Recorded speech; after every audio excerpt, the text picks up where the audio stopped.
अब कितनी बार सुनाया जाता है, कोट जन्म तन भ्रमत हो गए, कुछ ना हाथ लग्या रे, कुकर सुकर खरबा बोरे, कौआ हंस बुगारे।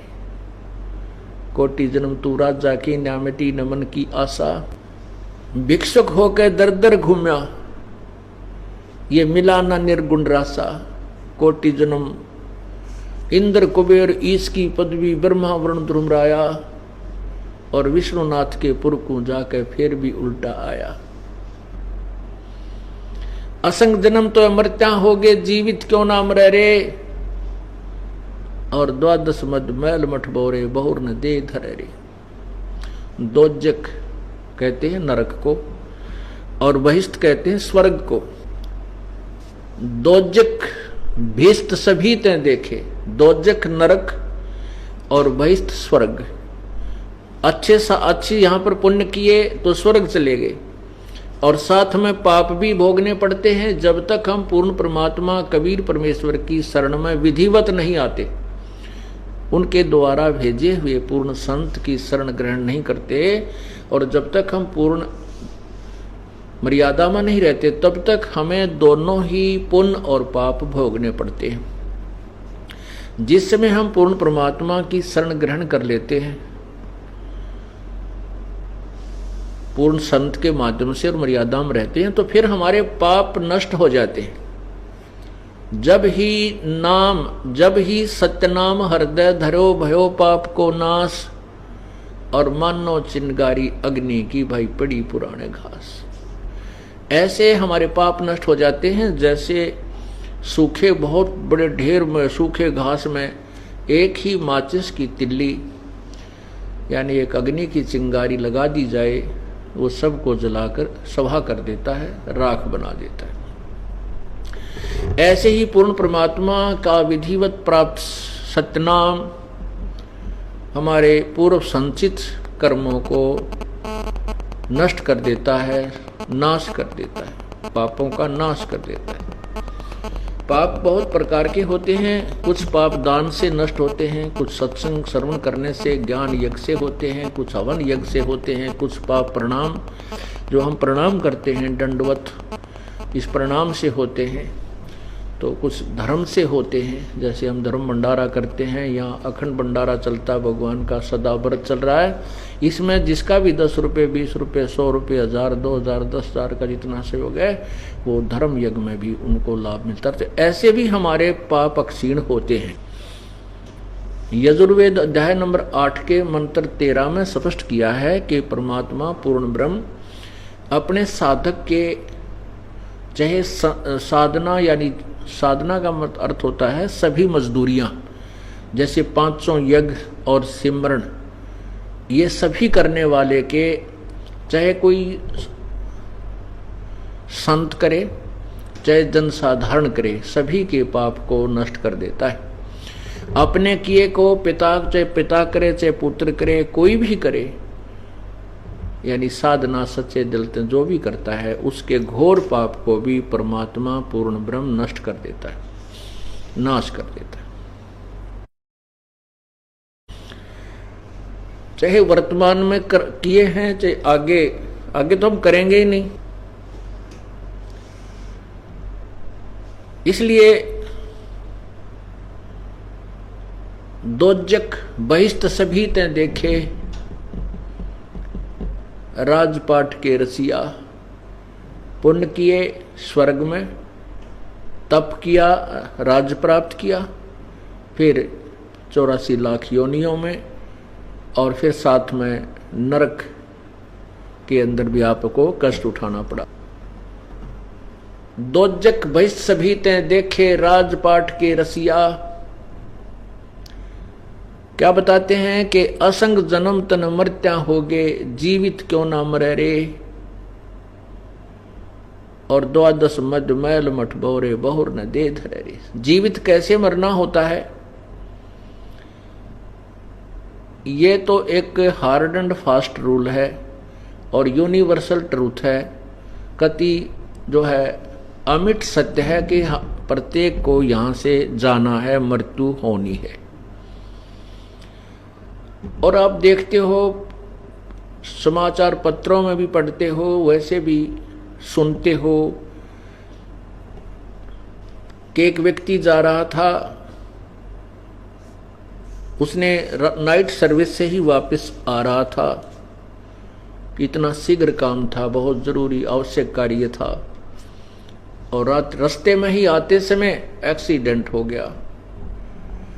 अब जिन कार्यों के लिए वो इतनी शीघ्रता किए हुए था कि मैं जल्दी चलूं, कहीं लेट ना हो जाऊं, मेरा काम बिगड़ जा, और वो खुद ही गया। हमारे को इन बातों पर विचार करके करना पड़ेगा, और फिर इन्हीं विचारों से हम उस काल के को लूटे छूट कर सत्संग में आ सकते हैं, नहीं तो कोई तरीका नहीं है। आप घर से इसलिए नहीं चलते कहीं मेरा काम ना बिगड़ जा, कहीं मेरा काम खराब ना हो जाए, मेरा कार्य ना हो जाए, भैंस दूध ना दे, या कि तो और कोई दिक्कत ना हो जाए। परमात्मा कहते हैं कि तुम महीने में 3 दिन तो मर के देख लो। जो हम मरेंगे फिर तो वापस आ ही नहीं सकते, वैसे मरते हैं, काल मारेगा जब तो वापस आ ही नहीं सकते, सारा काम रह गया, बिगड़ गया। और हम 3 दिन मर जाएंगे, जीवित मरना है, नो सोच ले हम मर गए और आश्रम की तरफ चल पड़ी। चाहे कितना भी काम खराब हो, चाहे कुछ भी होता है, आप समझिए कि मैं मर चुका हूं, और तीसरा दिन फिर जी जावांगे हम, तो फिर जाकर उन कामों को और जल्दी शीघ्र कर लेंगे, ठीक कर लेंगे, कुछ थोड़ा बहुत नुकसान है उसको भी देख लेंगे। और फिर जिसके लिए हम मरते हैं तो वह बात से वो के फिर ठाली बैठेगा। 2 लाला जी लड़े थे, एक बोला तेरा बाट मारूंगा, वो बोला मैं के ठाली बैठूंगा। तो भाई ऐसे भगवान के ठाली बैठेगा, अगर तुम उसके नाम से कुछ करके देखोगे, आत्मा लाओगे, तो वो भी निश्चल नहीं रहेगा, आपको वो करके दिखाएगा, आप सोच भी नहीं सकते। अब तो हम एक लल्लो पत्तों से लगे हुए तो भी इतने काम करने लग रहा है हमारे वो, और यदि हम जिस दिन समर्पण कर देंगे, जीवित मर जाएंगे, फिर देखना। तो कहते हैं असंग जन्म तन मृत्या हो गए, और जीवित क्यों ना मरे रे। और ये 3 दिन की मृत्यु के बाद तो हम फिर घर चले जाएंगे, फिर जीगे, वहां जाकर के जीवित हो गए, अपने काम न फिर कर लेंगे, थोड़ा बहुत बिगड़ भी गया है तो ठीक करेंगे। और परमात्मा के नाम पर अगर बिगड़ता है तो भी हमारे हित में ही होता है। हम इस स्थिति में आ जाना चाहिए कि परमात्मा जो करता है वो कभी गलत नहीं होने करता। यदि हम उसको गलत सोचते हैं तो हमारी बुद्धि जीव वाली है, हम इतना ही सोच सकते हैं। और यदि परमात्मा ही गलत करता है तो फिर ठीक करने वाला इस संसार में है कौन? तो क्या बताते हैं, दोजक भीस्त सभी तो देखे राजपाट के रसिया, और 3 लोक से तिरपत नाही। 3 लोक भी यदि इस मन को, जीव को दे दे, इसको फिर भी तिरपति नहीं है, इसको फिर भी संतुष्टि नहीं है।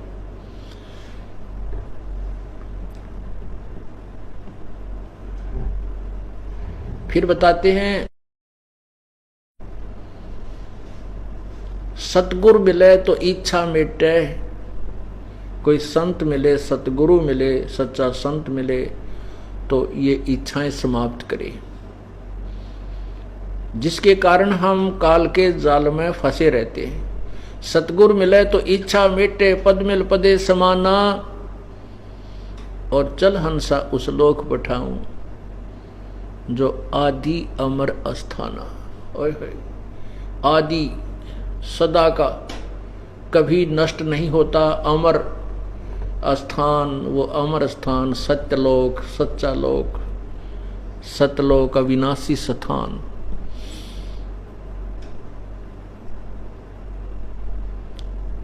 चार मुक्ति जहां चंपी करती माया होरी दासी, दास गरीब अभय पद पर से, वो मिले राम अविनाशी। ओह,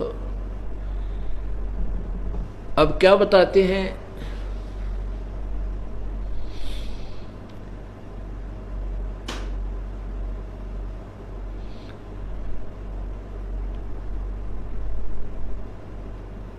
पात झड़ता न्यू कहे सुन भई तरवर राय, अब के बिछुड़े ना मिल न जाने कहाँ गिरांगे जाए। जैसे पतझड़ से पहले, बसंत ऋतु से पहले वृक्षों के पत्ते मस्ती मार रहे होते हैं, हवा के साथ फड़फड़ फड़फड़ बड़े आनंद से रह रहे होते हैं। और जब ही बसंत ऋतु आती है उसको पतझड़ भी बोलते हैं। वो पतझड़ ऋतु आती है तो पीले होकर के वो पत्ते टूट टूट कर गिरने लग जाते हैं। परमात्मा उदाहरण देते हैं कि ये मनुष्य शरीर एक दिन आपका ऐसा जाएगा और आप जब अपने परिवार को त्याग कर चलोगे तब क्या आपके मन में होगी। पात झड़ता न्यू कहे सुन भई तरवर राय, अब के बिछुड़े ना मिले ना जाने कहाँ गिरांगे जाए। जैसे पत्ता गिर रहा है वृक्ष से टूटकर, वो कह रहा हो कि भाई हे तरवर राज, हे वृक्षराज, अब चले हम तो, हमारी अलविदा, और पता नहीं कहाँ गिरेंगे, किसी गंदे नाले में पड़कर सड़ेंगे या किसी पशु पक्षी के, किसी पशु के पैर के नीचे आकर कटेंगे। कहने का भाव ये है कि जब ये परिवार का सदस्य अपने भरे पूरे परिवार को त्याग कर जाता है तब उसके मन में ये आती है भगवान पता नहीं कहाँ जन्म होगा, कहाँ जाएंगे, कहाँ जाऊंगा।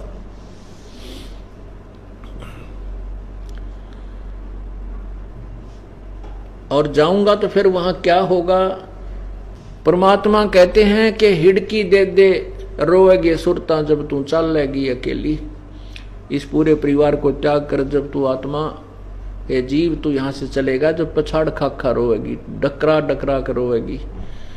रोएगा कि मेरा भाई रह गया, मेरी बहन रहेगी, मेरा पति, मेरा पत्नी, मेरी संपत्ति, मेरी कार, मेरी कोठी। भगवान याद दिलाते हैं कि ये झूठे सुख को सुख है।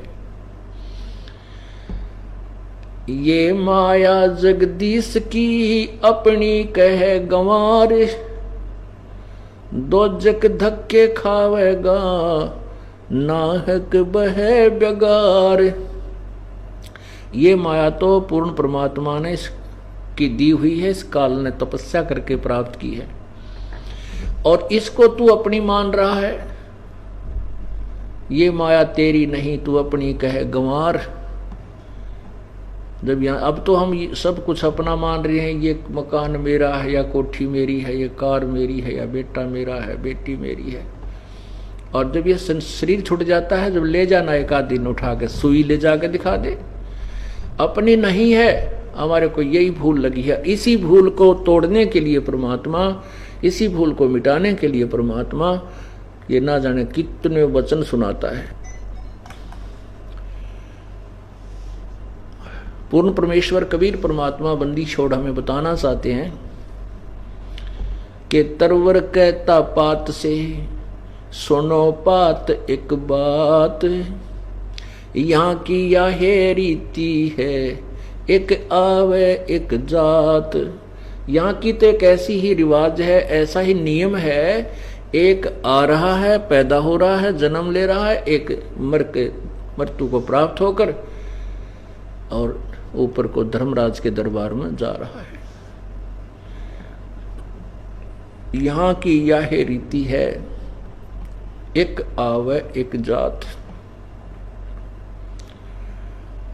अब हम इस आने और जाने के झंझट को मिटाने के लिए किसके सामने पुकार करें?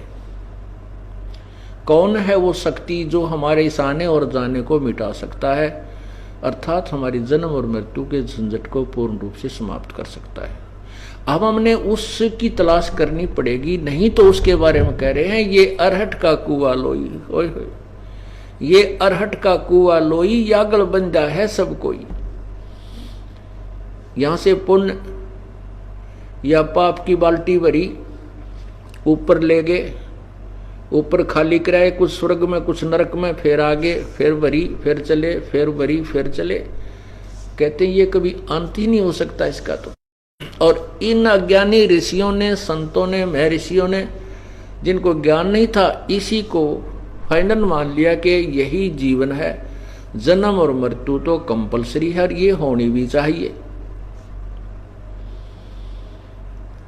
तो तेरा गजब हो गया। अब जिनके पास कोई समाधान है ही नहीं, वो तो यही कहेंगे कि पाप कर्म नहीं कटते। जिनको पता ही नहीं कि कोई ऐसी औषधि भी है, ऐसा कोई मंत्र है, ऐसी साधना जिससे पाप कट जाते हैं, जिनको पता ही नहीं, तो वो तो यही कहेंगे कि पाप नहीं कटते साधना से, क्योंकि वो बिल्कुल अनजान और कति मूर्ख हैं। जब हम भक्ति कर रहे हैं और भक्ति करने से हमारे पाप ही अक्षमा नहीं हुए, हम औषधि खा रहे हैं और औषधि खाने से रोग कटेगा ही नहीं, तो उस औषधि को खावेगा कौन और किसकी रुचि बनेगी? नहीं बन सकती।